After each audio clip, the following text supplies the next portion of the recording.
Bon bah je vous avais dit que l'annonce de la PS5 Pro était imminente, je pensais pas à ce point là, mais je pensais pas non plus, même en étant pessimiste, que ce serait si cher et si abusé. On se retrouve avec une console à 950 boules avec lecteur CD et le socle, et c'est juste abusé, ça n'a aucun intérêt. Le gap graphique n'est pas incroyable parce que la console est simplement 45% plus puissante, même si on vous fait miroiter des teraflops, ce n'est pas exactement la même technologie. Je sais pas qui va réellement pouvoir s'acheter ça, parce que c'est abusé, ils vont sûrement rincer pas mal d'influenceurs en leur offrant la console et ils vont dire waouh, c'est incroyable. Non, arrêtez, déjà il faut un écran 4K de qualité pour pouvoir faire ça. Et Sony veut faire quoi? Tuer le jeu physique? Parce que tous les joueurs PS5 ont tendance à acheter majoritairement en physique, contrairement aux joueurs Xbox, et là Sony leur fait un gros doigt d'honneur en disant vous voulez jouer à votre grosse bibliothèque de jeux physiques que vous avez dans vos étagères? Bah c'est 120 boules. Vous voulez mettre la console verticale pour la planquer tellement elle est moche? Bah c'est 30 boules. Fait bah, on est où là? Vous vous prenez pour qui? Et il n'y a pas que ça, hein, parce que beaucoup de monde parle de GTA 6 qui aura au moins besoin d'une PS5 Pro pour fonctionner tellement il sera incroyable. On redescend les loulous, hein, on se détend. Le GTA 5 il tournait très bien sur une Xbox 360. Les gens n'ont qu'à optimiser leur jeu parce que la plupart des devs maintenant ils en ont rien à foutre.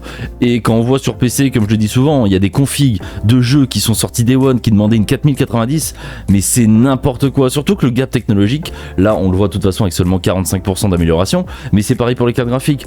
Entre une 3070 4070, il n'y a pas énormément de différence et c'est normal, le gap est extrêmement faible d'une gen à l'autre. Ce qui va être important, c'est les technologies. Là on a le PSSR qui est une technologie d'upscaling propre à PlayStation, donc en fait ça va faire chier tous les développeurs tiers. Et dernière information, c'est que là vous avez la décision, c'est vous qui allez décider du marché du jeu vidéo à venir.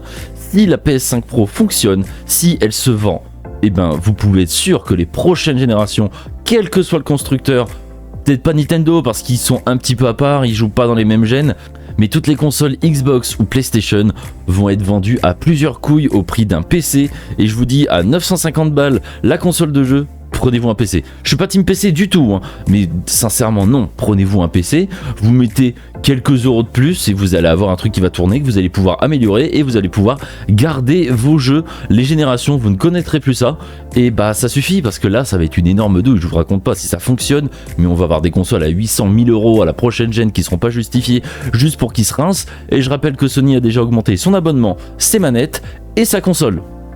Ils sont leaders du marché, c'est cool pour eux, mais vraiment, faites que ça flop, faites que ça fonctionne pas et respectez un peu le JV. Rien que le prix justifie qu'on pousse une gueulante, mais en plus retirer le lecteur et proposer un prix abusif de 800 balles, c'est n'importe quoi et ça ne mérite pas. Il faut que Sony soit sanctionné par les joueurs. Après, si vous en avez rien à foutre de tout ça, achetez-la, faites-vous plaisir, vous avez les moyens, allez kiffer, hein. C'est vous que ça regarde, mais pensez aux répercussions que ça aura derrière.